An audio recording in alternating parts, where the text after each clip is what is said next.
श्री सच्चिदानंद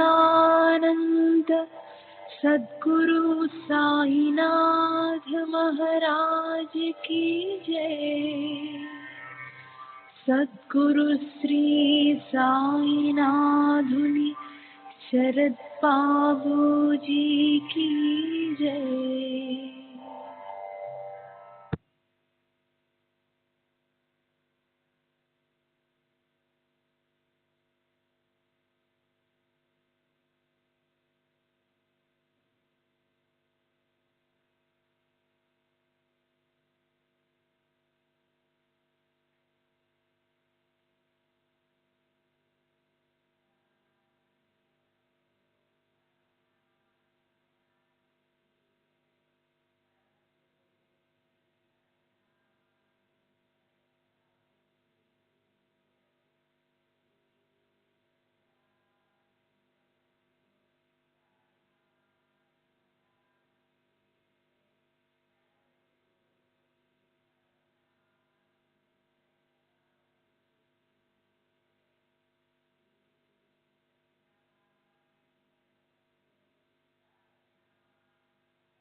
श्री सच्चिदानंद सद्गुरु साईनाथ महाराज की जय। सद्गुरु श्री साईनाथ शरद बाबू जी की जय। శ్రీ సాయి భక్త అనుభవ సంహిత శ్రీమతి తర్కడ్ నిన్నటి తరువాయి.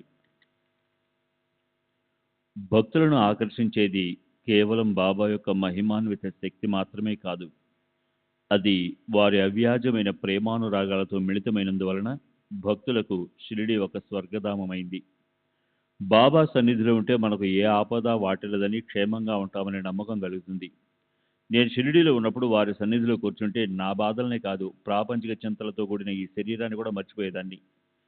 గంటల తరబడి ఒక ఆనందమయ స్థితిలో ఉండిపోయేదాన్ని. కాలగమనమే తెలిసేది కాదు. వారి నిజమైన భక్తులందరూ ఇటువంటి అద్వితీయ అనుభూతి పొంది ఉంటారన్నది నా నమ్మకం. సర్వత్రా ఆయనే నిండి ఉన్నారు.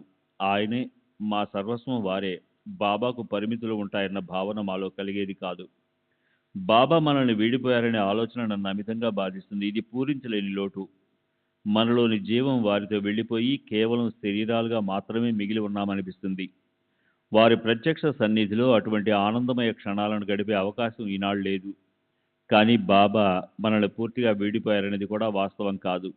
వారు ఇప్పటికీ ఉన్నారు. వారి శక్తి, రక్షణ మనకు ఎన్నో సందర్భాలలో అనుభవం అవుతూనే ఉంటాయి. కానీ వీటన్నింటినీ వారి ప్రత్యక్ష సన్నిధిలో లభించే ఆనందంతో పోల్చలేము.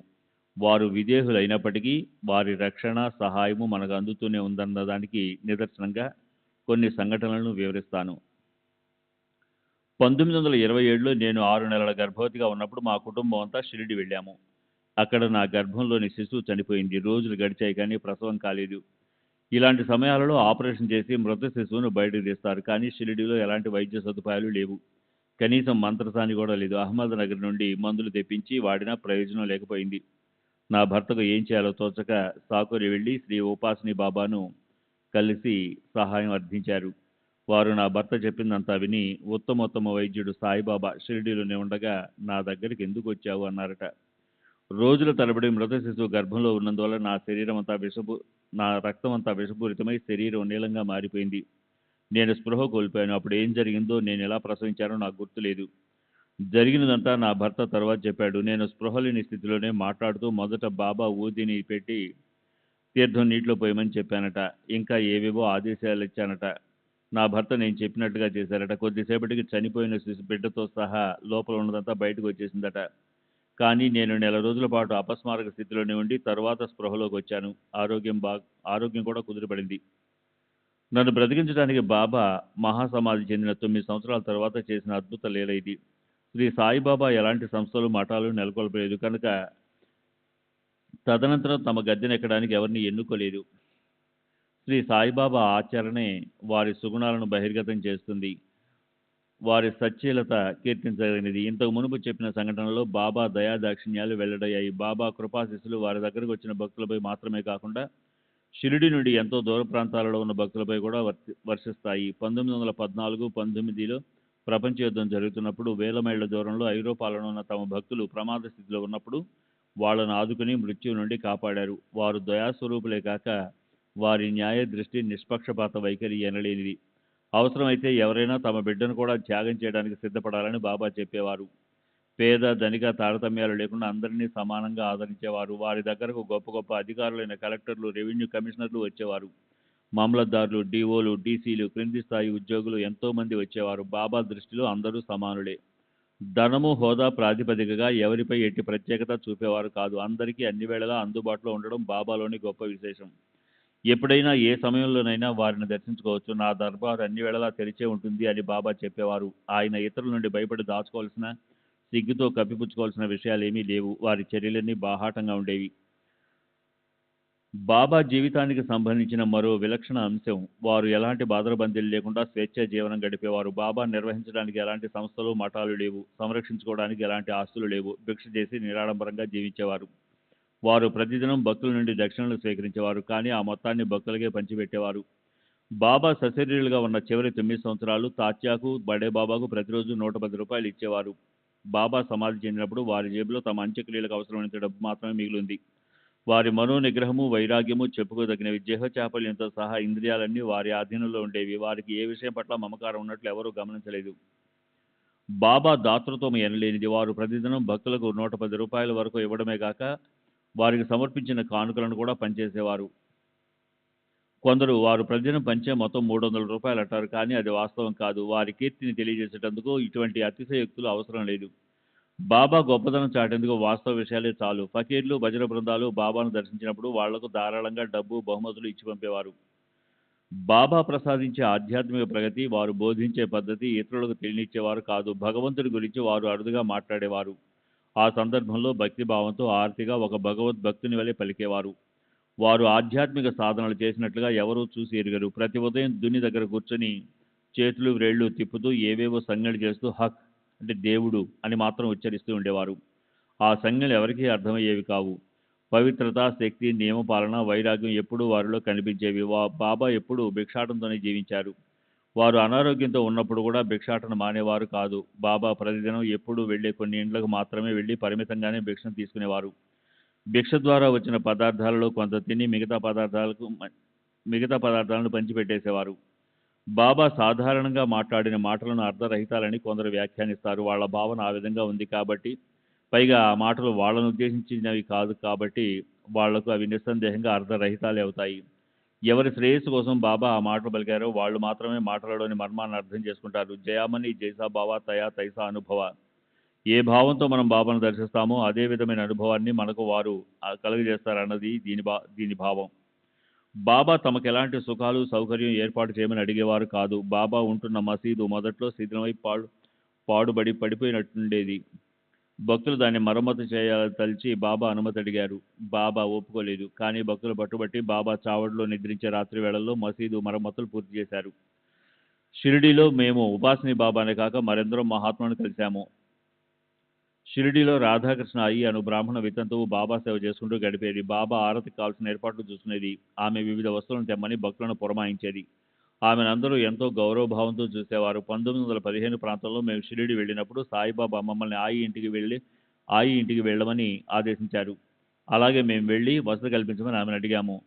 కానీ ఆమె తాను చెప్పిన పనులన్నీ చేస్తానంటేనే వసతి కల్పిస్తానని షరతు పెట్టింది. నేను దానికి అంగీకరించి ఆమె చెప్పిన పనులన్నీ చేసేదాన్ని. ఆయికి కొన్ని దివ్య శక్తులుండేవి. ఎదుటి వారి మనసు చదవగలిగేది.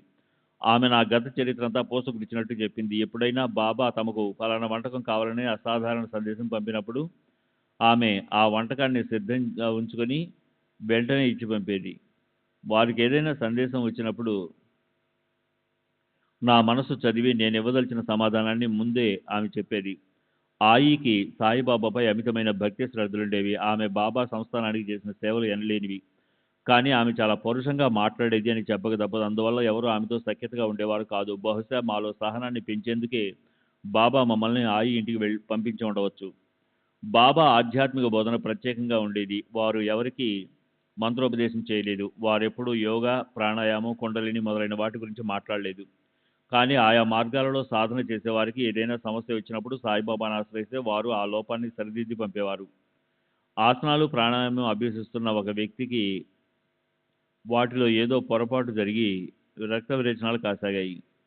అతను బాబా వద్దకు వచ్చి షిరిడిలో కొద్ది రోజులున్న తరువాత అతని ఆరోగ్యం కుదిరిపడింది.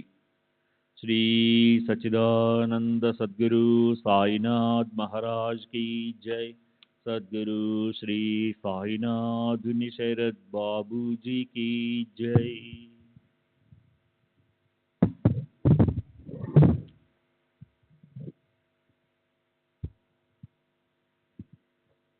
మే 4వ తేదీ 1936 పూనా. రఘువీర్ బి పురందరే, రిటైర్డ్ గుమస్తా, జీఐపీ రైల్వే, వయస్సు 60 సంవత్సరాలు, బ్రాహ్మణుడు, దేశస్థ, శుక్ల యజుర్వేది, కేల్యమాహిం, థానా జిల్లా. తండ్రి భాస్కర్ పురందరే. ప్రస్తుత నివాసం సాయినాథ్ ఆశ్రమం, 59 బి బెర్రీ రోడ్, బాంద్రా. నాకు మొదటి నుండి సాధు సత్పురుషులను ఆశ్రయించాలనే కోరిక ఉండేది. నేను 1909లో మొదటిసారిగా సాయిబాబా పేరు విన్నాను. వారొక సత్పురుషుడని విని ఆకర్షితున్నయ్యాను. తర్వాత వారు నా కల్లో కనిపించి షిరిడి రమ్మన్నారు. అప్పుడు మా పెద్ద పాపకు 6 నెలల వయసు. అనారోగ్యంగా ఉండటంతో నేను షిరిడి వెళ్లేందుకు మా అమ్మ అభ్యంతరం చెప్పింది. కానీ నేను పట్టుబట్టి వాళ్ళను కూడా నాతో షిరిడి తీసుకెళ్ళాను. మేము షిరిడి చేరిన 3 రోజులకు పాపకు నయమైంది. కానీ మేము ఇంటికి వెళ్ళటానికి బాబా అనుమతి ఇవ్వలేదు. 13 రోజులు షిరిడీలోనే ఉంచారు. నేను బాబాను ఏ కోరిక కోరలేదు. బాబా నా గురించి మా అమ్మతో చెప్తూ, మా అనుబంధం 7 శతాబ్దాల నాటిది. నేను అతడిని మర్చిపోను. అతడు 2000 మైళ్ళ దూరంలో ఉన్నా నేనెప్పుడూ గుర్తుంచుకునే ఉంటాను. అతను లేకుండా నేనొక ముద్దైనా తినను అన్నారు. తర్వాత బాబా అనుమతితో నాసిక్ మీదుగా మేము నివసిస్తున్న దాదర్కు తిరిగి వచ్చాము. ఒకసారి నా భార్యకు కలరా సోకింది. ఆమెకు చికిత్స చేస్తున్న వైద్యుడు ఆశ వదులుకోమన్నాడు. అప్పుడు మా ఇంటి ఎదురుగా ఉన్న దత్త మందిరం ప్రక్కన సాయిబాబా నాకు దర్శనమిచ్చి నా భార్యకు ఊదీ తీర్థం ఇవ్వమని ఆదేశించారు. నేను అలాగే చేశాను. అరగంట తర్వాత ఆమె పరిస్థితి మెరుగుపడింది.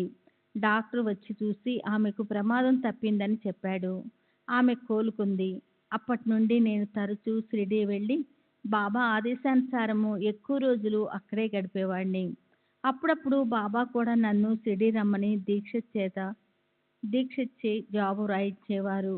నేను తరచుగా దీక్షిత్తో కలిసి బాబాను దర్శించేవాడిని. నేను చాలా పేదవాడిని అయినప్పటికీ ఏ ప్రాపంచిక ఉద్దేశాలతో షిరిడీకి వెళ్ళేవాడిని కాదు. నేను ముందు నుండి చేస్తున్న ఉపాసననే కొనసాగించమని బాబా చెప్పారు. నేను విష్ణుమూర్తిని ఆరాధించేవాణ్ణి. అందువల్ల ఆ ఉపాసననే కొనసాగించాను. బాబా పలుమార్లు నన్ను ₹2 దక్షిణ అడుగుతుండేవారు. ఒకసారి నేను బాబాను ఎందుకు నన్నెప్పుడు ₹2 దక్షిణ అడుగుతున్నారు అని అడిగాను. అందుకు వారు, నేను అడిగింది నువ్వు అనుకుంటున్న ఈ రూపాయలు కాదు, ఒకటి నిష్ఠ అంటే అనన్యమైన ప్రేమ, అనన్యమైన నమ్మకము, రెండవది సబూరి సంతోషంతో కూడిన ఓరిమి అన్నారు. నేను అవి మీకు ముందే సమర్పించాను అన్నాను.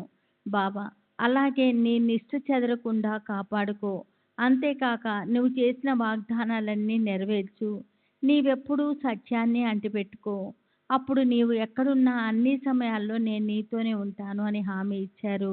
దానికి నేను, బాబా, మీరు చెప్పినట్లుగా నడుచుకోవడానికి ప్రయత్నిస్తాను, కానీ నా మనసు నా అధీనంలో ఉండేటట్లు మీరు అనుగ్రహించాలి అన్నాను. దానికి వారు సమ్మతించారు. అదంతా నా ప్రథమ దర్శనంలోనే జరిగింది.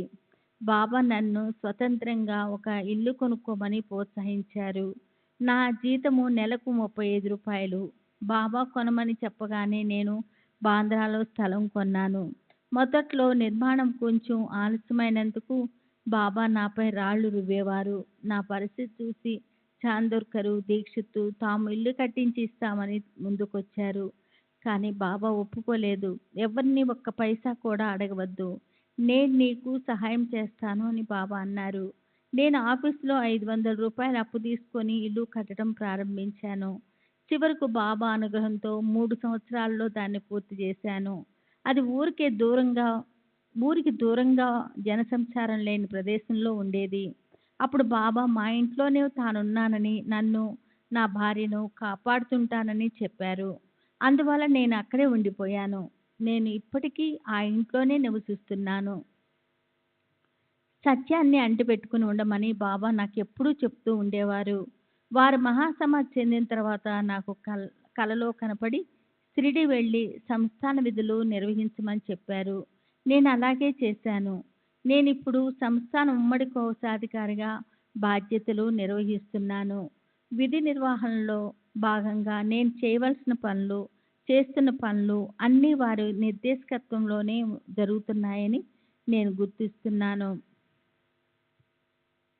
బాబా నన్ను హెచ్ఎస్ దీక్షిత్కు సహకరించమని చెప్పేవారు. అలాగే నాకు సహకరించమని దీక్షిత్కు చెప్పేవారు. మేమిద్దరము అత్యంత సన్నిహిత మిత్రులుగా మిగిలిగేవాళ్ళం. ధ్యానాన్ని గురించి బాబా నాతో ఎప్పుడూ మాట్లాడలేదు. అంతేకాక తమనే పూజించమని బాబా ఎవరితోనూ చెప్పలేదు. తమ ఇష్టదైవం యొక్క ఉపాసనను కొనసాగించమని చెప్పేవారు. ఆయా భక్తులకు వారి ఉపాసనా దైవాల రూపంలో బాబా దర్శనమిచ్చేవారు. 1913లో మా అమ్మ పండరీపురం వెళ్దామని ఒత్తిడి చేసింది. నేను ఈ విషయం బాబాకు చెప్పలేదు.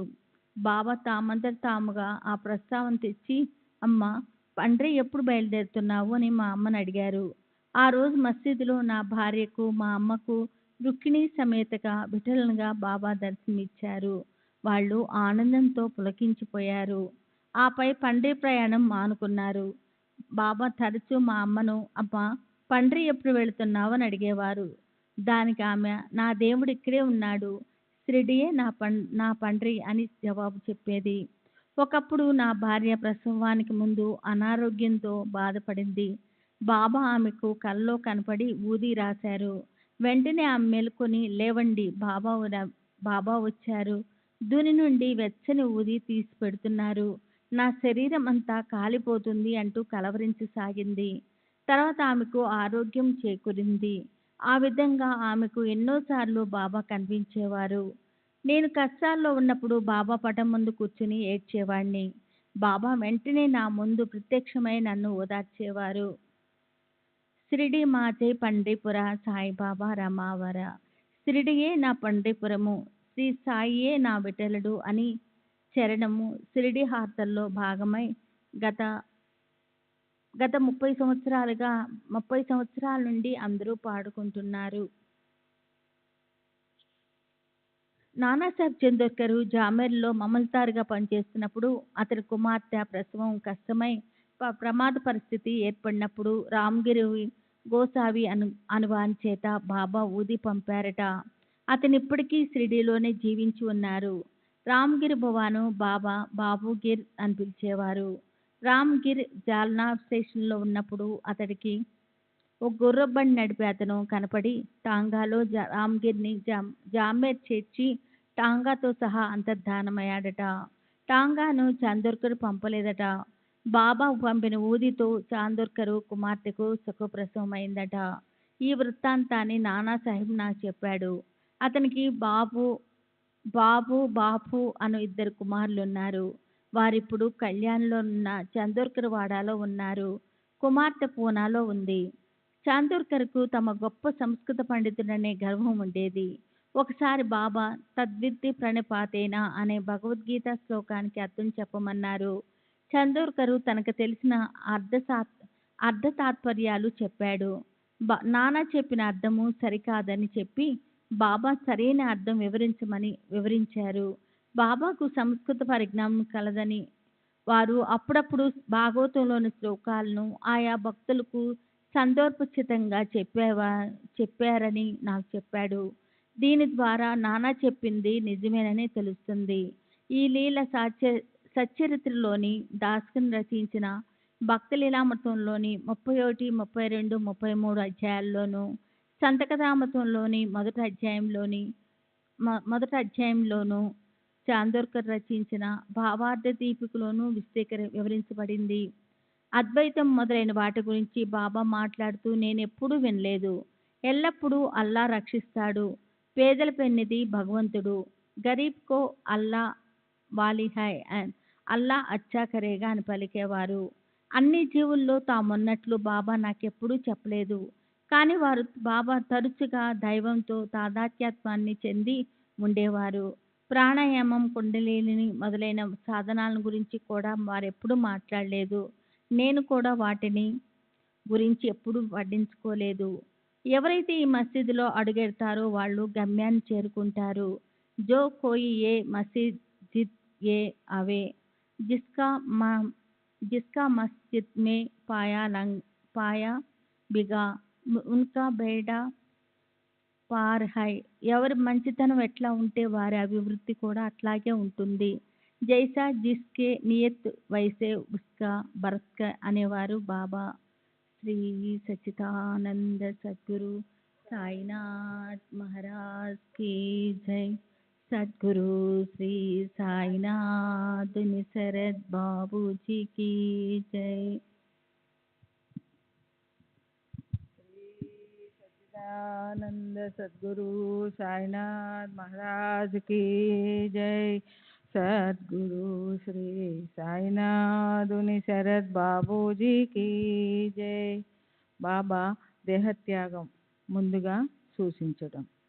1916 విజయదశమి నాడు షిరిడీలో సీమోల్లంఘన ఉత్సవం జరుగుతూ ఉంది. ఆ రోజు గ్రామస్తులందరూ శమీ వృక్షాన్ని పూజించి శమీ ఆకులు ఒకరికొకరు పంచుకుని ఊరి పొలిమేరలు దాటుతారు. అదే సీమోల్లంఘనం. ఆ రోజు బాబా కోపావేశాలతో ఉగ్రరూపం దాల్చారు. తమ కఫ్ని, లంగోటి, తలగుడ్డ అన్నీ దునిలో వేసి తగలబెట్టారు. భక్తులు వారిని సమీపించి, బాబా, ఈ పర్వదినాన మీరు ఎందుకు ఇలా చేస్తున్నారు అని అడిగారు. అప్పుడు బాబా, ఇదే నా సీమోల్లంఘనం, అంటే సరిహద్దులు దాటడం అని చెప్పారు. ఈ సంఘటన బాబా మహాసమాధి చెందడానికి అంటే 1918 విజయదశమికి సరిగ్గా 2 సంవత్సరాల ముందు జరిగింది. 2 గంటలు బాబా అలా నగ్నంగా ఉన్న తరువాత భక్తుల బలవంతంపై కొత్త లంగోటి, కఫ్ని, తలగుడ్డ ధరించారు. పండుగ నాడు అందరూ కొత్త బట్టలు ధరించే విధంగా బాబా కొరకు భక్తులు ఎప్పుడూ కొత్త బట్టలు సిద్ధంగా ఉంచేవారు. అదే రోజు అనారోగ్యంతో ఉన్న రామచంద్ర దాదా పాటిల్తో తాత్యా పాటిల్ 2 సంవత్సరాల తర్వాత ఇదే రోజున మరణిస్తాడు అని బాబా చెప్పారు. వారు చెప్పినట్లుగా 2 సంవత్సరాల తర్వాత తాత్యా తీవ్రంగా జబ్బుపడ్డాడు. దసరాకు వారం రోజుల ముందు నుండి బాబా కూడా అనారోగ్యంతో ఉన్నారు.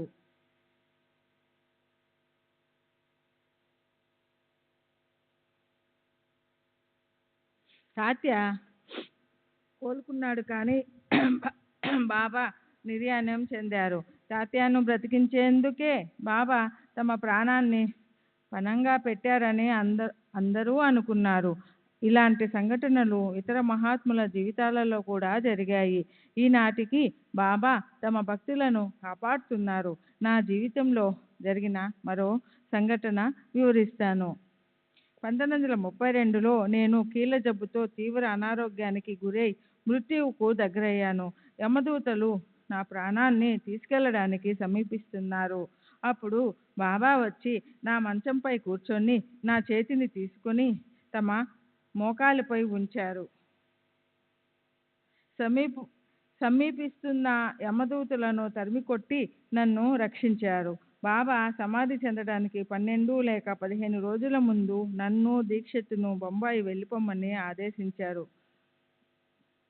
నేను చాలా దూరం వెళ్తున్నాను, మీరు నన్ను తరువాత అనుసరించండి అని చెప్పారు. ఇంకా నా సమాధి సమాధానమిస్తుంది, నా నామం పలుకుతుంది, నా మట్టి మాట్లాడుతుంది అన్నారు. మేము వెళ్ళిపోయాము. అప్పటికి బాబాకు ఎలాంటి సుస్థి లేదు కనుక బాబా దేహత్యాగం చేస్తారని మేము ఊహించలేదు. అంతకు మునుపు కూడా వారు అవే మాటలు పలికి ఉన్నారు. ఆ మాటల్లోని ఆంతర్యం అప్పుడు మాకు బోధపడలేదు. నాకు కోపం ఎక్కువ, త్వరగా ఆవేశానికి లోనయ్యేవాడిని.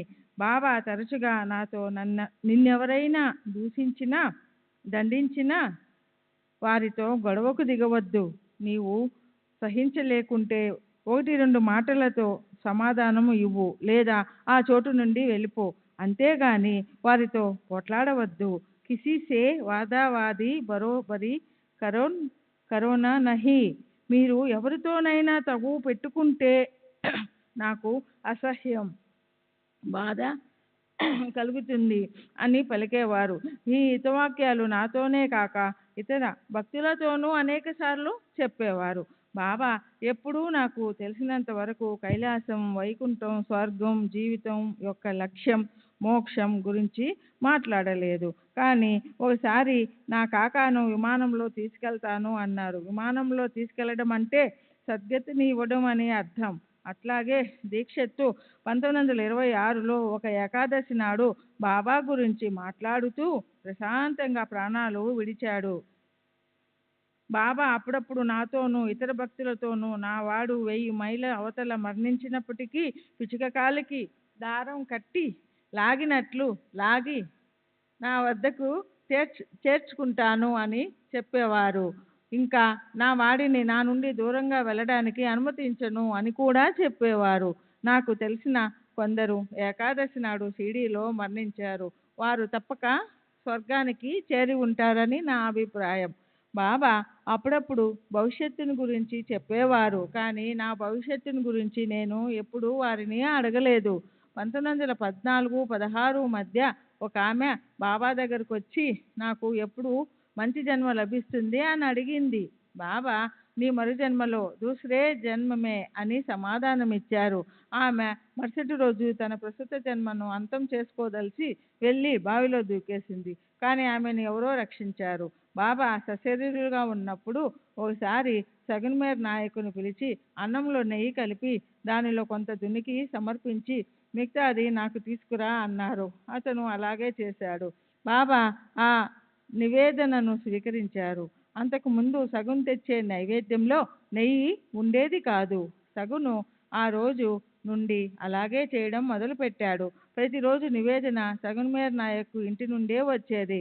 ఇప్పటికీ అది అలాగే కొనసాగుతూ ఉంది. బాబా మాంసాహారం తినడం నేను చూడలేదు. మహమ్మదీయులు నివేదన చేస్తున్నప్పుడు బాబా ఫకీర్లను పత్య ప్రార్థన చదవమని చెప్పేవారు. ఓసారి బాబా నా వద్దనున్న పాత రాగి నాణ్యాలన్నీ తమకు ఇవ్వమన్నారు. నేను నా దగ్గరున్నవన్నీ వారికి ఇచ్చాను. వాటిని వారేమి చేశారో నాకు తెలియదు. బాబా తమ దగ్గరున్న నాణ్యాలన్నిటినీ గుడ్డ మడతలలో మూట కట్టి ఒకదానితో ఒకటి కలిసి గలగలా ధ్వని చేయకుండా ఉండేటట్లు వారి జేబులో పెట్టుకునేవారు. ఓసారి బాబా దక్షిణ అడిగారు. నా వద్ద ఉన్నదంతా ఇచ్చేశాను. ఇంకోసారి ఇలాగే నా దగ్గరున్న నాణ్యాలన్నీ బాబాకు ఇచ్చేశాను. కానీ బాబాకు ఇచ్చేశాను కదా అని అనుకుంటున్నప్పుడు నీ జేబులో 2 నాణేల నాణెం ఒకటి మిగిలి ఉంది చూడు అన్నారు. చూస్తే నిజంగానే ఉంది. దానిని కూడా వారికి ఇచ్చేశాను. బాబా ఇలా చాలామంది భక్తుల దగ్గరున్న డబ్బంతా తీసేసుకునేవారు. వారు అలా ఎందుకు చేసేవారో నాకు తెలియదు. కొందరు భక్తులు బాబాను అంత డబ్బు ఎందుకు తీసుకుంటారని అడిగేవారు. నేను అందరినీ అడగను. ఆ ఫకీరు దేవుడు ఎవరిని చూపిస్తారో వాళ్ళనే అడుగుతాను. కానీ బదులుగా వాళ్ళకి నేను తీసుకున్న దానికి 10 ఇవ్వవలసి ఉంటుంది. నేను నా సొంతానికి ఏమీ తీసుకోను, నాకు ఏ సంసారమూ లేదు అని జవాబు ఇచ్చేవారు. గాయకులకు, వీధి నాటకాల వారికి, ఫకీర్లకు బాబా ధారాళంగా డబ్బు ఇచ్చేవారు. దుని కోసం బాబా మోపుల కొద్ది కట్టెలు కొనేవారు. మాలేగాం ఫకీరుకు అంటే బడే బాబా, బడే మియా అని బాబా పిలిచేవారు. బాబా నుండి అధిక మొత్తంలో డబ్బు లభించేది. మసీదులో 1909-12 ప్రాంతంలో తులసి బృందావనం ఏర్పాటు చేయబడింది. ఆ కార్యక్రమంలో మేమంతా సహాయపడ్డాము. మసీదు ముందు మండపం 1912లో నిర్మించబడింది. జిఎస్ కపర్డే సాటేవాడాలో పంచదశిని చదివి భక్తులకు వివరించేవాడు. దీనికి ఉపాసిని బాబా కూడా హాజరయ్యేవారు. నేను నిరంతరం ఇతర పనులలో నిమగ్నమై ఉండడంతో ఎప్పుడూ అక్కడకు వెళ్ళలేదు. రిటైర్డ్ సబ్ జడ్జి అయిన బలవంత్ రామచంద్ర నూల్కర్ షిరిడీ వచ్చి అక్కడే నివసించి షిరిడీలోనే నిర్యాణం చెందాడు. 1915లో బాబా తీవ్ర ఉబ్బసంతో బాధపడసాగారు. ఆయాసంతో శ్వాస కూడా సరిగా తీసుకోలేకపోయారు. వారు ఆహారం తీసుకోవడం మానివేశారు. నేను బాబా పరిస్థితి చూసి రోధించాను. ఎందుకు ఏడుస్తున్నావు అని బాబా అడిగారు. నేను మిమ్మల్ని ఈ స్థితిలో చూడలేకపోతున్నాను బాబా అన్నాను. భయపడకు, 2-3 రోజులలో నేను కోలుకుంటాను. అల్లా నాకు ఈ వ్యాధిని ఇచ్చారు, వారే దీనిని తగ్గిస్తారు. నీవు ఏడవద్దు. గత 2-3 రోజులుగా నీవే జ్ఞాపకం వస్తున్నావు. అందుకే నిన్ను రమ్మంటూ జాబు రాయమని కాకాతో చెప్పాను అని బాబా అన్నారు. కానీ దీక్షిత్ నాకు జాబు రాయలేదు. అసలు జరిగిన విషయం ఏమిటంటే బాబా ఆజ్ఞ మేరకు దీక్షిత్ నాకు జాబు రాయబోతూ ఉంటే అతనే వస్తున్నాడు, జాబు రాయనవసరం లేదు అని బాబా అన్నారట. బాబా అనారోగ్యంతో ఉన్నారని నాకు తెలియదు. ఎందుకో వారిని చూడాలనిపించి బయలుదేరాను. బాబా ఎంత అనారోగ్యంతో ఉన్నప్పటికీ మందులు వేసుకునేవారు కాదు. అది వారి పద్ధతి. ఎంత సుస్థిగా ఉన్నప్పటికీ భిక్షకు వెళ్ళడం మానరు. ఒక్కొక్కసారి భక్తుల సహాయంతో నడిచి వెళ్ళి భిక్ష చేసేవారు. కానీ బాబా దానిని తినేవారు కాదు.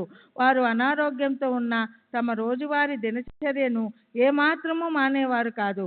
బాబా అనారోగ్యంగా ఉన్నప్పుడు ఒక భక్తుడు చక్రాల కుర్చీ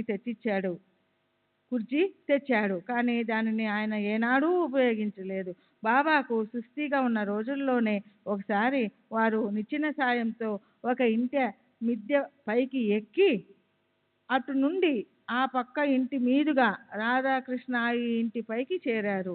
బాబా అక్కడ నుండి దిగడానికి ప్రయత్నిస్తున్నప్పుడు ఒకతను వారిని ఎత్తుకొని కిందికి తీసుకొచ్చాడు. బాబా అతనికి 3-4 రూపాయలు ఇచ్చి, మనము ఎవరి కష్టాన్ని ఉచితంగా పొందకూడదు అని భక్తులకు చెప్పారు. నేను ఇవన్నీ ప్రత్యక్షంగా చూశాను. 1920లో నా భార్య తీవ్ర అనారోగ్యానికి గురై ప్రమాద స్థితికి చేరుకుంది. ఆమె రాబోయే ఉరుసు రామనవమి ఉత్సవాలకు షిరిడీకి వెళ్ళలేకపోతున్నందుకు బాధపడసాగింది. ఆ రాత్రి బాబా ఆమె కలలో కనపడి, బాధపడకు, నేను నిన్ను ఉరుసు ఉత్సవానికి తప్పక తీసుకువెళ్తాను అని హామీ ఇచ్చారు. మరుసటి ఉదయం ఆమె కొద్దిగా కోలుకొని ఆ కల విషయం నాతో చెప్పింది. కానీ ఆమె అనారోగ్యంతోనే శ్రీరామనవమి నాడు బాబా బాబా అని బాబా నామాన్ని ఉచ్చరిస్తూ తుదిశ్వాస విడిచింది. ఇక షిరిడీలో శ్రీరామనవమి ఉత్సవాలు ఎలా జరుగుతాయో వివరిస్తాను. ఉదయం 10 గంటలకు జెండాలను గ్రామమంతా ఊరేగించి మసీదు పైన కడతారు. తర్వాత 12 గంటలకు హిందీలో రామ జన్మ కీర్తన పాడడం మొదలవుతుంది. మహమ్మదీయులు కూడా ఖురాను చదవడం మొదలుపెట్టి చందనాన్ని గ్రామమంతా ఊరేగింపుగా తీసుకువెళ్తారు. ఈ చందనోత్సవంలో హిందువులు చేసే జెండా ఉత్సవంలో మహమ్మదీయులు పాల్గొనేవారు. అందుకే హిందూ ముస్లింల మధ్య విభేదాలు తొలగించి సోదరభావం నెలకొల్పేందుకే బాబా జన్మించారు అని బాబాకు పాడే హారతి గీతాలలో కీర్తిస్తారు. యవన స్వరూపి ఏక్య దర్శన త్యాదీలే సంశయ నిరసునియ తద్వైత ఘలావిలే గోపీ చందామంద త్వంచి ఉద్ధరిలే మోమిన వంశీ జన్ముని లోక తారియలే. శ్రీ సచ్చిదానంద సద్గురు సాయినాథ్ మహారాజ్ సద్గురు శ్రీ సాయినాథుని శరత్ బాబూజీకి జై. బాబా స్నానం చేస్తున్నప్పుడు నేను చూడటం జరిగింది. నాకు తెలిసినంత వరకు వారికి శుద్ధి చేయలేదు. వారి చెవులు కుట్టబడి ఉన్నాయి. మేహుడు బాబాను శివుని యొక్క అవతారంగా భావించి ఒంటికాలిపై నిలుచుని పూజించేవాడు. బాబా మేహుని కలలో కనిపించి అతను నివసిస్తున్న సాటేవాడలోని గోడపై త్రిశూలం గీయమని ఆదేశించారు. మేహుడు అలాగే చేశాడు. మరుసటి రోజు బాబా అతనికి పూజించుకునేందుకు ఒక శివలింగం కూడా ఇచ్చారు. ఆ శివలింగం ఈనాటికి ఉంది. మేహుడు నాకు ఒక అద్భుత లీల గురించి ఇలా చెప్పాడు. ఒకసారి మేహుడు బాబాకు గంగాజలంతో స్నానం చేయించదలచి వారి అనుమతిని కోరాడు. బాబా శరీరానికి శిరస్సే ప్రధానమని, తమ తలపై కొంచెం నీళ్లు పోసి తలను మాత్రం తడపమని చెప్పారు. అప్పుడు మేహుడు కోపర్గాం వద్ద ఉన్న గోదావరి నుండి కుండతో నీళ్లు తెచ్చి భక్తి పారవస్యంతో బాబా తలపై కుమ్మరించాడు. కానీ అద్భుతమేమంటే బాబా తల మాత్రమే తడిచింది. తల క్రింది భాగమంతా అంటే చేతులు, కాళ్ళు, కఫ్ని ఏమీ తడవలేదు. బాబా 1-2 సార్లు పాటలు పాడగా నేను విన్నాను. భక్తులు పాటలు పాడినప్పుడు బాబా ప్రసన్నంగా వినేవారు. మేము సాటేవాడలో బాపుసాహెబ్ జోగ్ నిర్వహిస్తున్న ఏకనాథ భాగవత పారాయణకు హాజరయ్యే వాళ్ళం. అద్భుతమైన విషయం ఏమిటంటే జోగు పారాయణ చేసే భాగంలో అంతకుముందు మసీదులో బాబా మాతో మాట్లాడిన మాటలు ఉండేవి. మేమంతా ఆశ్చర్యపోయేవాళ్ళం. ఇలాంటి అనుభవం చాలాసార్లు జరిగింది. కానీ నాకు ఆ వివరాలు ఒక్కటి కూడా గుర్తులేదు. 1936 మే 5వ తేదీన చెప్పిన విషయాలు. బాబా ప్రతిదినం వేకువజామున దుని దగ్గర దక్షిణాభిముఖంగా స్తంభాన్ని ఆనుకుని కూర్చుని ఏదో చేస్తూ ఉండేవారు. ఏం చేస్తుంటారో నాకు తెలియదు. ఆ సమయంలో ఎవరిని వారి వద్దకు రానిచ్చేవారు కాదు. భక్తులు వారికి 50 అడుగుల దూరంలో ఉండేవారు. సేవకులు మాత్రం చిమ్మడం, శుభ్రం చేయడం, దునిలో కట్టెలు వేయడం మొదలైన పనులు చేస్తూ ఉండేవారు. బాబా ఆ సమయంలో యాదే హక్ వంటి పదాలను ఉచ్చరిస్తూ ఉండేవారు. కానీ అవి దూరంగా ఉన్న మాకు అరుదుగా వినపడేవి. వారు తరచుగా భగవంతుడే యజమాని, రక్షించువాడు, అల్లా మాలిక్, అల్లా వలీహై అని అనేవారు. నేను ఒకసారి షిరిడీ వెళ్ళడానికి నిర్ణయించుకుని ఆఫీసుకు సెలవు పెట్టాను. మా అమ్మకు కూడా చెప్పాను. నేను మరుసటి రోజు సాయంత్రం షిరిడీ బయలుదేరవలసి ఉంది. కానీ ఆ రోజు రాత్రి బాబా నా కలలో కనిపించి షిరిడీ రావద్దు అని చెప్పారు. బాబా అలా ఎందుకు చెప్పారా అని నేను ఆశ్చర్యపోయాను. నేను వారి ఆదేశం మేరకు షిరిడీ వెళ్ళడం మానుకుని ఆఫీసుకు వెళ్ళాను. అకస్మాత్తుగా మర్నాడు నుండి వర్క్షాప్ కార్మికులందరూ సమ్మె ప్రారంభించారు. ముందు అనుకున్నట్లుగా నేను ఆ రోజు షిరిడీ వెళ్ళి ఉంటే నాకు సమ్మెలో భాగముందని అధికారులు అనుమానించి నాపై చర్య తీసుకునేందుకు అవకాశం ఉండేది. బాబా నన్ను షిరిడీ రాకుండా ఆపి వీటన్నింటి నుండి రక్షించారు. ఇంజనీరుగా పనిచేస్తున్న రఘునాథ్ ముకుంద్ గారి మనముడు యశ్వంతరావు 1911 లేక 1912లోనో గురు పూర్ణిమకు నా వెంట షిరిడీ వచ్చాడు. అప్పుడు షిరిడీలో కలరా ప్రబలి ఉంది. యశ్వంతరావు నాకన్నా ముందుగా ఊరికి తిరిగి వెళ్ళదలుచుకోలేదు. కానీ అతనిని ఇంటికి వెళ్ళమని ఆదేశిస్తూ బాబా ఊది ఇచ్చారు. అయినా అతను బయలుదేరదలుచుకోలేదు. బాబా దగ్గర సెలవు తీసుకున్నాడు కనుక వెళ్ళడమే మంచిదని అతనికి నేను చెప్పాను. కానీ అతను షిరిడీలోనే ఉండిపోయాడు. ఆ రాత్రి అతనికి కలరా సోకి మరునాటి ఉదయం చనిపోయాడు. మేహుడు మరణించడానికి 2-3 రోజుల ముందు అనారోగ్యంతో ఉన్నప్పుడు బాబా అతనికి ఊది ఇచ్చారు. అతను మరణించినప్పుడు బాబా చూడడానికి వెళ్ళారు. అతని శవాన్ని పూలతో కప్పి కన్నీరు కార్చారు. అంతేకాదు శవాన్ని దహనం చేసినప్పుడు శ్మశానానికి కూడా వెళ్ళారు. నేను ఒకసారి షిరిడీ నుండి ఇంటికి బయలుదేరాను. ఆ రోజు సోమవారం, సంత జరిగే రోజు. మన్మాడు వెళ్ళే చివరి రైలు కోపర్గాంలో సాయంత్రం 6:30 గంటలకు బయలుదేరుతుంది. కానీ బాబా 4:30 గంటల వరకు వెళ్ళడానికి అనుమతించలేదు. అంతేకాదు రేగేను నాతో బయలుదేరమన్నారు. మేము ఎడ్ల బండి మాట్లాడుకుని బయలుదేరాము. గోదావరి తీరం చేరేటప్పటికి 6:40 అయ్యింది. అక్కడి నుండి గోదావరి దాటి కోపర్గాం 7:45 చేరాము. అప్పటికి మేము వెళ్ళవలసిన రైలు వెళ్ళిపోయింది. ఆ రోజుల్లో 6:30 గంటల తరువాత కోపర్గాం నుండి మన్మాడుకు వెళ్లేందుకు రైళ్లు లేవు. అయితే ఆ రోజు ఒక స్పెషల్ రైలు నడుస్తుందని, అది 8:15 వస్తుందని స్టేషన్లో తెలిసింది. ఆ రైలులో మన్మాడు చేరి అక్కడి నుండి ఇంటికి చేరుకున్నాము. మొదటిసారి బాబాను దర్శించడానికి వెళ్ళినప్పుడు నన్ను సాలకు వెళ్ళమన్నారు. నాకు అర్థం కాలేదు. సాల అంటే రాధాకృష్ణ ఈ ఇల్లని దీక్షిత్ చెప్పాడు. నేను అక్కడికి వెళ్ళాను. ఆమె తలుపు తీయకుండానే ఎవరిని అడిగింది. నేను చెప్పాను. కానీ ఆమె నన్ను లోనికి రానీయలేదు. నేను 10 నిమిషాలు అక్కడే నిరీక్షించి మసీదుకి వెళ్ళాను. బాబా సాలకు వెళ్ళావా అని అడిగారు. వెళ్ళాను, కానీ ఆమె తలుపు తీయలేదని వారికి చెప్పాను. మళ్ళీ వెళ్ళు అని ఆదేశించారు. నేను మళ్ళీ వెళ్ళగానే ఆమె తలుపు తీసి నా కాళ్లపై పడి ఏడవసాగింది. నేను ఎంతో ఆశ్చర్యపోయాను. ఆమె ప్రవర్తన నాకు అర్థం కాలేదు. ఆనాటి నుండి ఆయి చనిపోయేంత వరకు మాతృప్రేమను నాకు పంచింది. నేను కూడా ఆమెను తల్లి వలె ప్రేమించసాగాను. ఆమె నాకు సర్వస్వం అయ్యింది. ఆమె ఇచ్చే ఆదేశాలు పాటిస్తూ షిరిడీలో నేను ప్రతి నిమిషం బాబా సేవలో గడిపేవాడిని. ఆమె నా చేత ఎక్కువగా తన ఇంటిలోనూ అప్పుడప్పుడు మసీదులోనూ పనులు చేయించేది. ఆయి ఒక విచిత్రమైన స్వభావం కలది. ఆమె భక్తి పారవస్యంతో పాటలు, కీర్తనలు ఎంతో శ్రావ్యంగా పాడేది.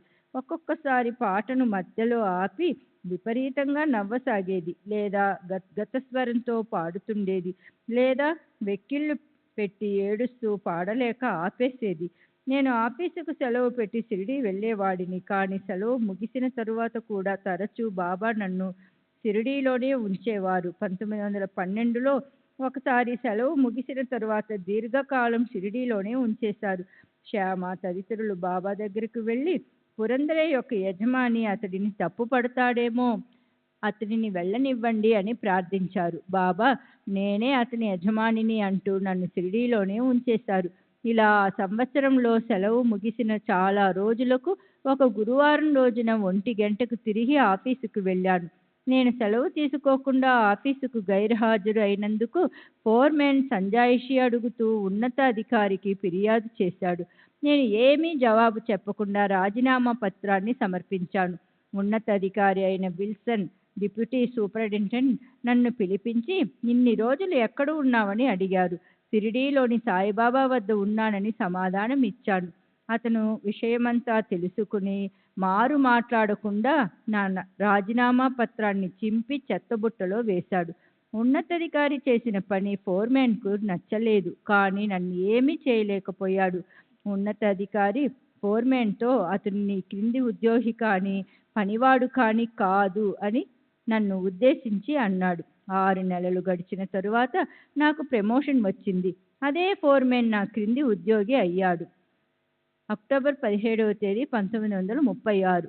రావు సాహెబ్ యశ్వంత్ జనార్దన్ గాల్వంకర్, బిఏ, భూస్వామి మరియు సూపరింటెండెంట్, హోమ్ డిపార్ట్మెంట్, సచినాలయం, బొంబాయి.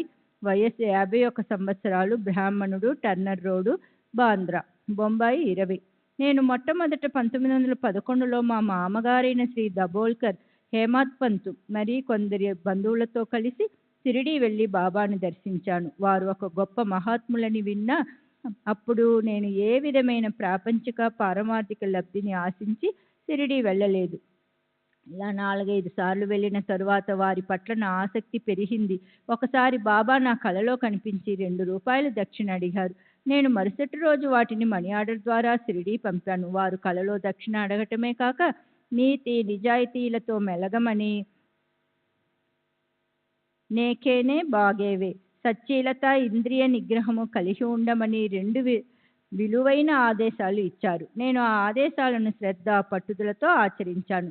1917లో అనుకుంటాను బాబాను దర్శించినప్పుడు వారు నా తలపై తమ హస్తాన్ని ఉంచారు.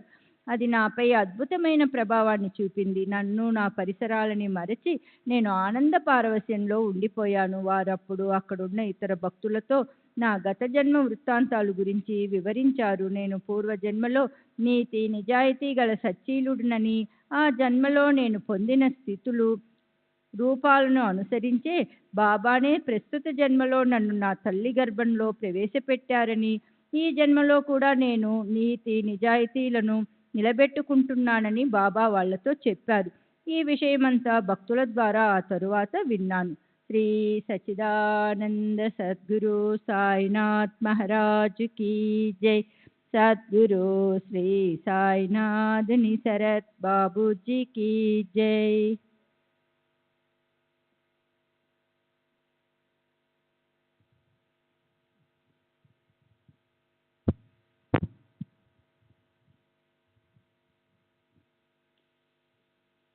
క్రిస్మస్ మరియు ఇతర సెలవులప్పుడు నేను బాబాను దర్శించడానికి వెళ్ళేవాడిని. బాబా నా సెలవుకు మించి ఎక్కువ రోజులు నన్ను ఎప్పుడూ షిరిడీలో ఉంచలేదు. నాకు బాబాపై భక్తి విశ్వాసాలున్నాయి. వారు నాకెప్పుడు అద్వైతము, ఆత్మ సాక్షాత్కారము, ఆధ్యాత్మిక విషయాల గురించి బోధించలేదు. కానీ ఒకసారి షిరిడీ వెళ్ళినప్పుడు నేను ఈ 3.5 మూరల శరీరానికి మాత్రమే పరిమితం కాలేదు, నేను అంతటా ఉన్నాను, ప్రతి చోట నన్ను దర్శించవచ్చు అని పలకడం నేను విన్నాను. నేను భగవద్గీత, భాగవతంలోని ఏకాదశ స్కంధమైన ఏకనాథ భాగవతాన్ని నిత్యం పారాయణ చేసేవాడిని. ఈ గ్రంథాలు పారాయణ చేయమని దీక్షిత్ జోగులను ఆదేశించినట్లుగా బాబా నన్ను ఆదేశించలేదు. కానీ శ్రీ సాయిబాబా ఇచ్చిన స్ఫూర్తితోనే నేను ఈ పారాయణ చేస్తున్నానని నా నమ్మకం. మహాసమాధి చెందడానికి ముందు వారితో సన్నిహిత బంధం ఏర్పరచుకోలేకపోయినందుకు నేను ఇప్పటికీ బాధపడుతుంటాను. అప్పుడు నేను చిన్నవాడిని కాబట్టి ఇప్పుడున్నంత శ్రద్ధ నాలో అప్పుడు ఉండేది కాదు. బాబాను దర్శించిన వారిలో ఆత్మ సాక్షాత్కారం పొందడానికి అర్హత ఉన్నవారు కొద్దిమంది మాత్రమే. వారిలో కూడా ఉన్నత స్థాయిని సాధించిన వారు కొందరే. నేను మొదటిసారి షిరిడీ వెళ్ళినప్పుడు జరిగిన సంఘటన ఇది. బాబాను దర్శించడానికి వాడా నుండి మసీదుకు వెళ్తుండగా బాబా దక్షిణ అడుగుతారనే విషయం దారిలో గుర్తొచ్చింది. తిరిగి వాడాకెళ్ళి 2 రూపాయలు తీసుకొని మసీదుకు వెళ్ళాను. బాబాను దర్శించినప్పుడు వారు దక్షిణ అడిగారు. నేను 2 రూపాయలు సమర్పించాను. వారు అంతకు మించి దక్షిణ అడగలేదు. నేను సమర్పించదలిచిన 2 రూపాయలు మాత్రమే తీసుకున్నారు. వారు అంతర్యామిత్వానికి ముగ్ధుడనయ్యాను. బాబా నాకు ప్రసాదించిన దానితో నేను సంతృప్తిగా జీవితం కొనసాగిస్తున్నాను. 1921లో అనుకుంటాను, నేను నా కుటుంబంతో కాశీ ప్రయాగ యాత్రలకు బయలుదేరాను. మేము ప్రయాగలో ఒక గైడును ఏర్పాటు చేసుకున్నాము. అతను ప్రయాగలో ఉన్న పవిత్ర ప్రదేశాలన్నింటినీ చూపించాడు. మేము భరద్వాజ ఆశ్రమంలో ఉన్నప్పుడు అక్కడి వాతావరణం నన్నెంతో ప్రభావితం చేసింది. మాకెవరైనా సత్పురుషుని దర్శనం లభించేటట్లు చేయమని బాబాను ప్రార్థించాను. మహాత్ములు ఎవరైనా అక్కడ ఉంటే వారి దగ్గరకు తీసుకెళ్లమని గైడ్తో చెప్పాను. మేము భరద్వాజ ఆశ్రమం విడిచిన 4-5 నిమిషాలకు మా గైడు టాంగాను ఒక చోట ఆపి అక్కడున్న గొప్ప మహాత్ముని చూపించాడు. వారి గడ్డం ఛాతి క్రింద వరకు పెరిగి ఉంది. వారు ఎన్నో సంవత్సరాలకు ఒకసారి ప్రయాగకు వస్తుంటారని, వారి మహత్యం గురించి అక్కడ అందరికీ తెలుసని గైడ్ చెప్పాడు. వారు ఎవరిని దగ్గరకు రానివ్వరని, ఎవరి వద్ద నుండి డబ్బు పుచ్చుకోరని కూడా చెప్పాడు. బాబాను ప్రార్థించిన కొద్ది నిమిషాలకే ఈ మహాత్ముడు కనబడినందువల్ల నా హృదయం ఉప్పొంగింది. గైడు వెళ్ళవద్దని చెబుతున్నా నేను వారిని సమీపించి నమస్కరించాను. వారు కోపగించుకోకుండా ఆశీర్వాదపూర్వకంగా చేతులు పైకెత్తి రాబిడ్డా అంటూ ఆహ్వానించారు.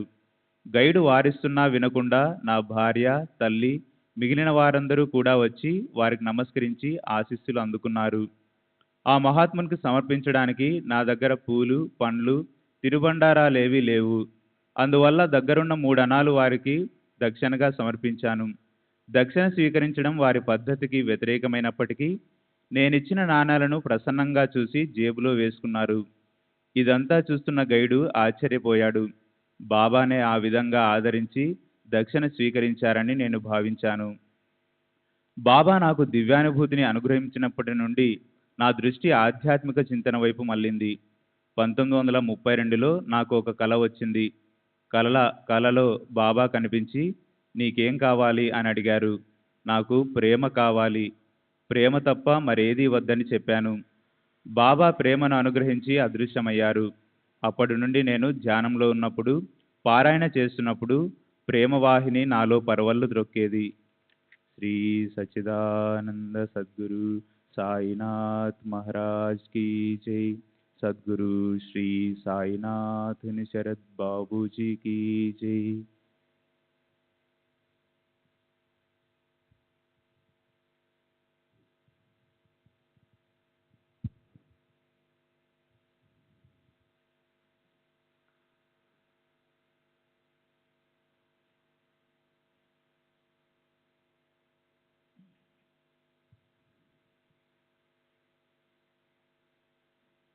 అబ్దుల్లా జాన్. స్వస్థలం టార్బెల్లా, పెషావర్ సమీపంలో ఉన్న హజారా జిల్లా. వయసు 40 సంవత్సరాలు. మహమ్మదీయా పఠాన్, కోరాలే, సాకోరి దగ్గర. నేను బాల్యంలోనే నా స్వస్థలమైన టార్బెల్లాను విడిచిపెట్టాను. నాకు సహాయం చేసేవారు ఎవరూ లేరు. మొదటి నుండి నాకు మక్కా దర్శించాలనే కోరిక ఉండేది. అందువలన నేను దక్షిణ దిశగా బయలుదేరి మన్మాడు వరకు ప్రయాణించాను. అక్కడ ఒక అతను నన్ను బొంబాయి వెళ్ళమని, అక్కడి నుండి మక్కాకు సులభంగా వెళ్ళవచ్చని చెప్పాడు. 1913లో నేను మన్మాడుకు వెళ్తూ హరిపూర్లో ఉన్నప్పుడు షిరిడీలోని సాయిబాబా గొప్ప మహాత్ములని, వారు ఫకీర్లకు ధారాళంగా డబ్బు ఇస్తారని, నేను కోరుకుంటున్నట్లు నన్ను మక్కాకు పంపిస్తారని ఎవరో చెప్పారు. అందువలన నేను షిరిడీ వెళ్ళాను. నేను మసీదు ద్వారం వద్ద ఉన్నప్పుడు వారు మసీదులో నుండి నన్ను చూశారు. నేను వారి వంక చూశాను. ప్రథమ దర్శనంలోనే వారే నా గురువని భావించి షిరిడీలోనే ఉండిపోయాను. వారు నాకు, ఇతర ఫకీర్లకు సమృద్ధిగా భోజనం పెడుతుండటంతో సులభంగా జీవనం గడిచిపోతుందని భావించి నేను బాబాతో ఉండిపోవాలని నిర్ణయించుకున్నాను. ఇదంతా 1913లో జరిగింది. నేను అప్పటికి చిన్నవాడినైనందువలన జీవితం పట్లైన సరైన అవగాహన ఉండేది కాదు. బాబా దగ్గర ఉండటం వలన నా స్వభావంలో ఎంతో మార్పు వచ్చింది. నేను షిరిడీకి వచ్చినప్పుడు హిందువులను శత్రువులుగా భావించేవాడిని.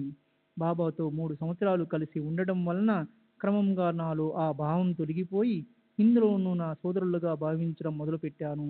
ముంబైలో ముస్లింలు హిందువుల దేవాలయాలను నాశనం చేయాలని, హిందువులు ముస్లింల మసీదులని నాశనం చేయాలని అనుకుంటున్నారని విని బాధపడ్డాను.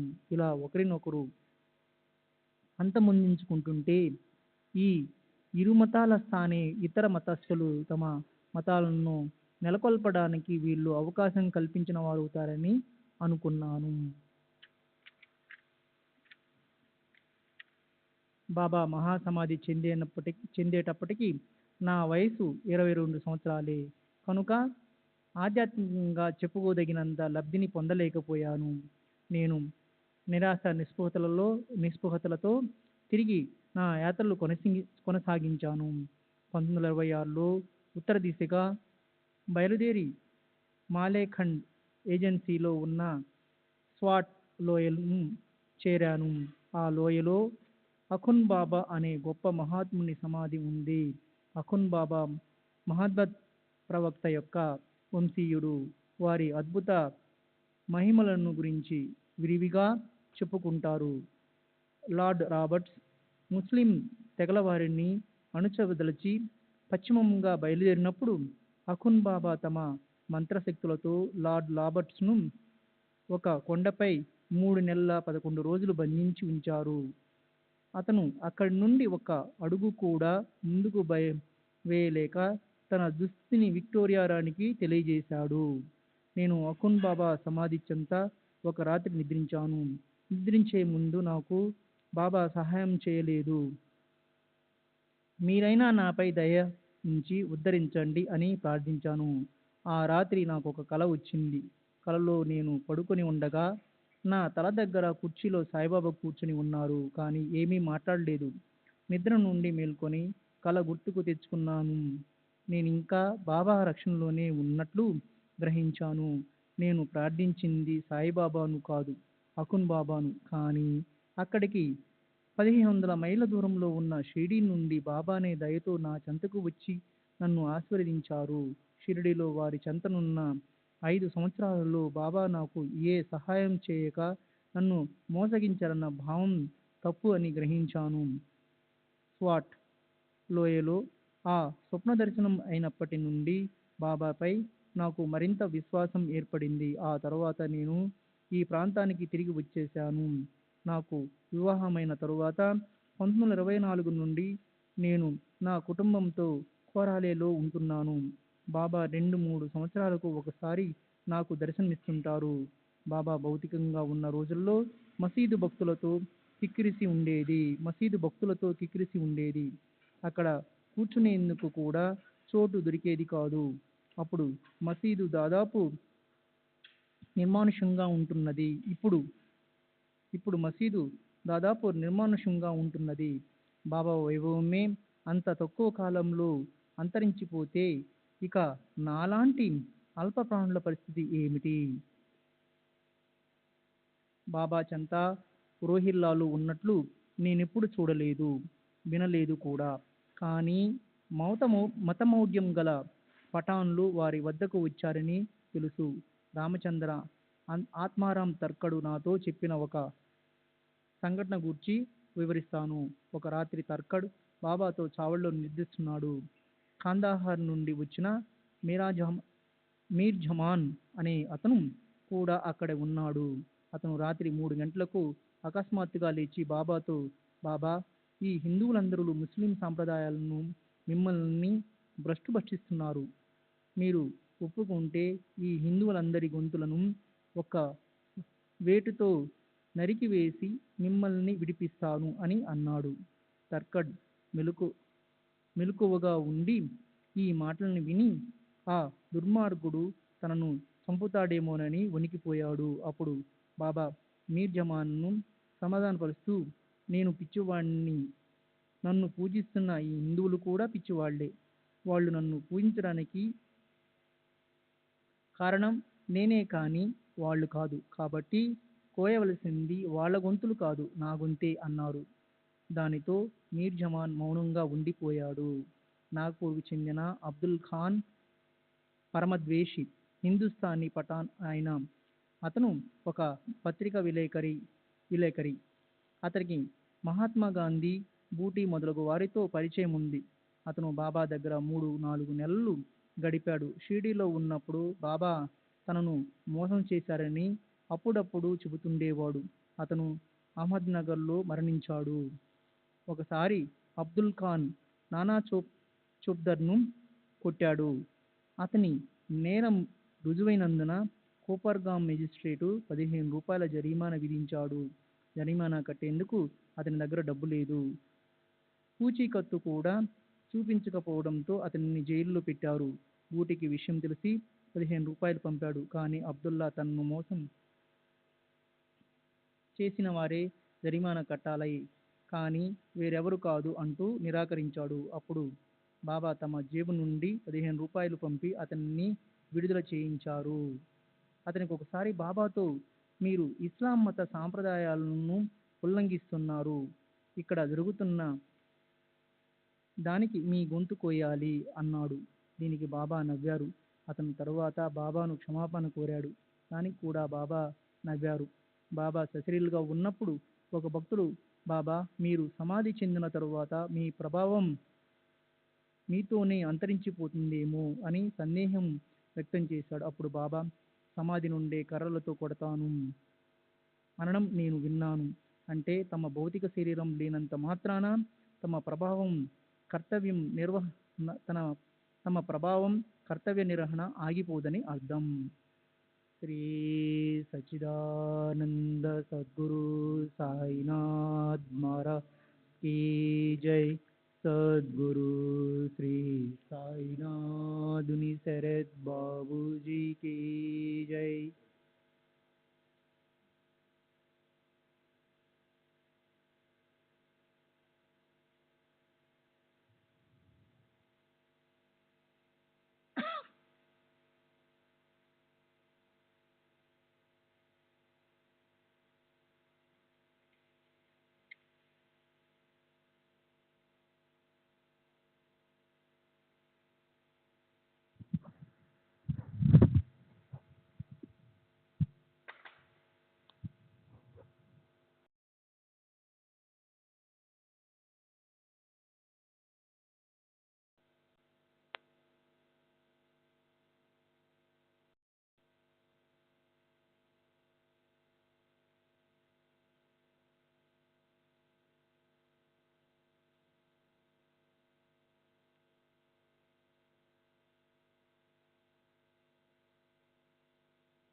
श्री सच्चिदानंद सद्गुरु साईनाथ महाराज की जय।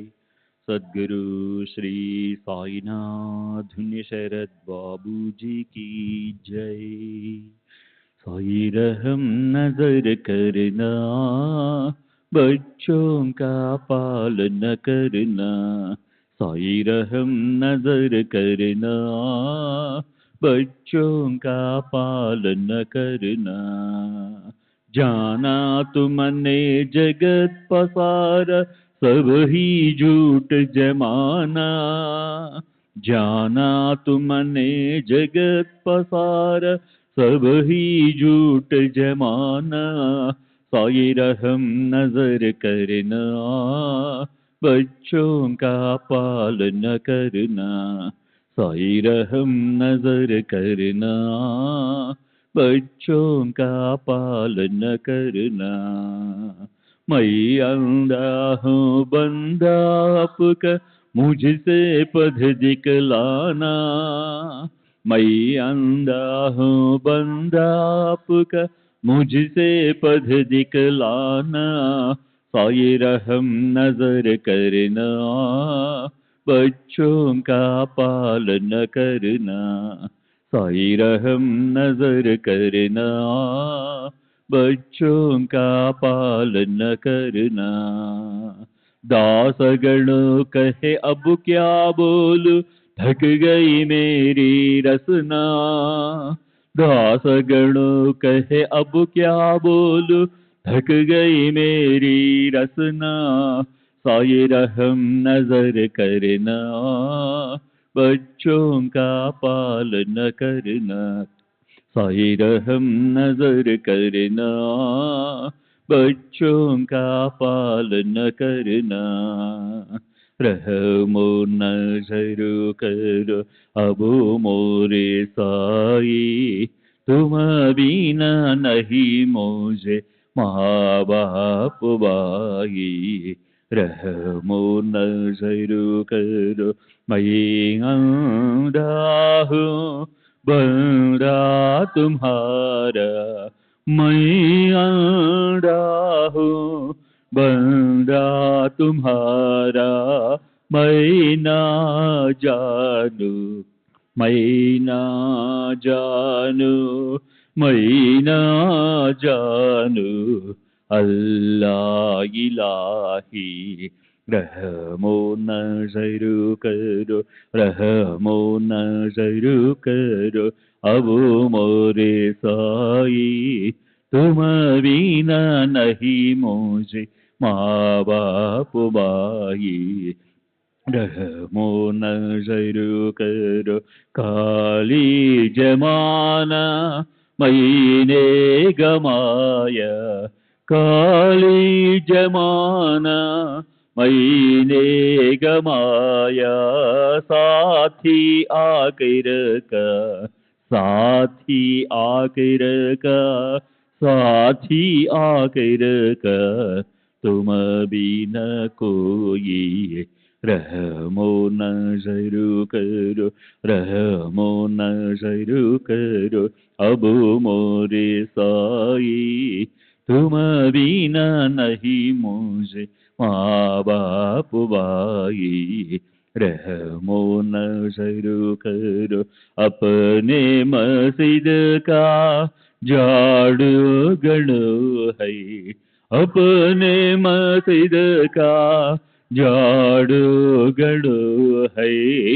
मालिक हमारे, मालिक हमारे, मालिक हमारे तुम बाबा साई।